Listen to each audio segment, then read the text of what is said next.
ሰላም ሰላም ውድ የእውቀት አድማስ ቤተሰቦች ሰላማችሁ ይብዛ። እንዴት ናችሁ? በዚህ ቻናል አማርኛ፣ እንግሊዝኛ፣ ሂሳብ እና ሌሎች ትምህርቶችን በኢሞ፣ በቴሌግራም፣ በዋትሳፕ እና በጉግል ሚት እያስተማር እንገኛለን። ስለሆነም ፕላስ 251 እያስቀደማችሁ በ978 40 92 73 ደውላችሁ በመመዝገብ በቀጥታ መማር ትችላላችሁ። ዛሬ ይዤላችሁ የመጣሁት አረፍተ ነገር መመስረትና ማንበብ ነው የሚሆነው። ስለዚህ ሁላችሁም ሀሳባችሁን ሰብስባችሁ ደብተርና እስክሪብቶ ይዛችሁ እንዲሁም ቪዲዮን እያቆማችሁ በመጻፍ ተከታተሉ። ወደ ክላሳችን ሳልፍ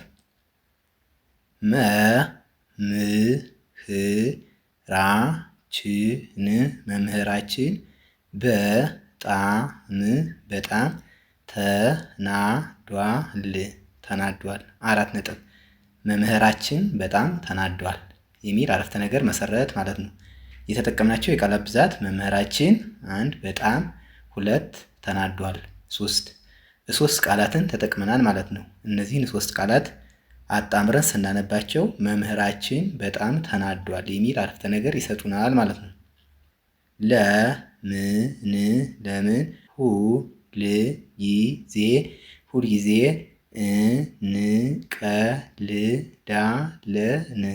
እንቀልዳለን። ጥያቄ ምልክት።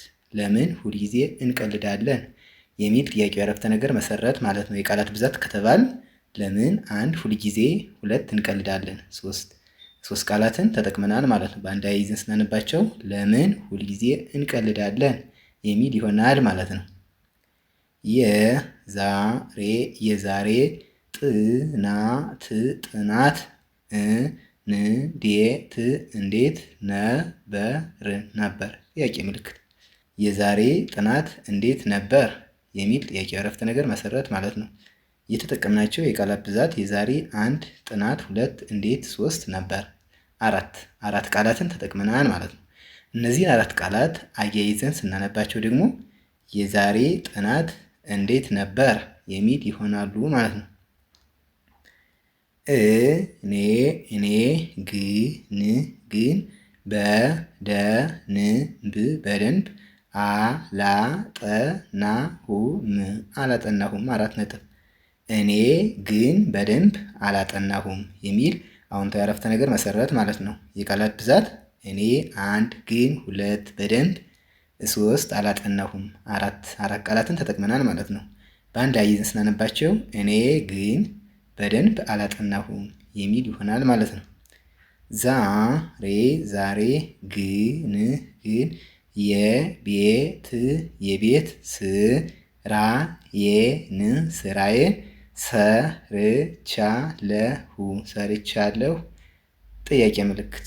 ዛሬ ግን የቤት ስራዬን ሰርቻለሁ የሚል ጥያቄው የአረፍተ ነገር መሰረት ማለት ነው። የቃላት ብዛት ከተባል ዛሬ አንድ፣ ግን ሁለት፣ የቤት ሶስት፣ ስራዬን አራት፣ ሰርቻለሁ አምስት ቃላትን ተጠቅመናል ማለት ነው። እነዚህን አምስት ቃላት በስርዓት አጣምረን ስናነባቸው ዛሬ ግን የቤት ስራዬን ሰርቻለሁ የሚል ጥያቄ አረፍተ ነገር መመስረት ያስችሉናል ማለት ነው። የቡድን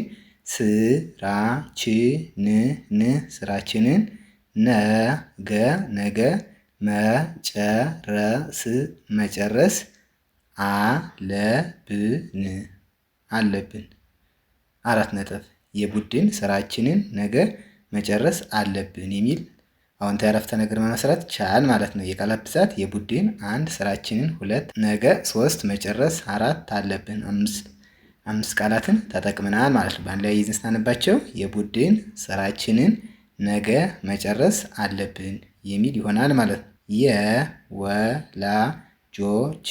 የወላጆች በዓል መቼ እናከብራለን? ጥያቄ ምልክት። የወላጆች በዓል መቼ እናከብራለን? የወላጆች በዓል መቼ እናከብራለን የሚል ጥያቄ አረፍተ ነገር መሰረት ማለት ነው። የተጠቀምናቸው የቃላት ብዛት ከተባል የወላጆች አንድ፣ በዓል ሁለት፣ መቼ ሶስት፣ እናከብራለን አራት ቃላትን ተጠቅመናል ማለት ነው። በአንድ ላይ አያይዘን ስናነባቸው የወላጆች በዓል መቼ እናከብራለን የሚል ጥያቄው አረፍተ ነገር መመስረት ቻል ማለት ነው። የዛሬ ክላሳችን ይህን ይመስላል። ቪዲዮውን እያያችሁ ላይክ፣ ሼር፣ ሰብስክራይብ በማድረግ ቤተሰብ ሁኑ። መማር የምትፈልጉ ስልካችን ከቪዲዮ በታች ስላለ በኢሞ፣ በቴሌግራም፣ በዋትስአፕ እና በጉግል ሚት ደውላችሁ በመመዝገብ በቀጥታ መማር ትችላላችሁ ማለት ነው። በቀጣይ በሌላ ክላስ እስክንገናኝ ድረስ ሰላማችሁ ይብዛ። ሰላም ሁኑ። ቻው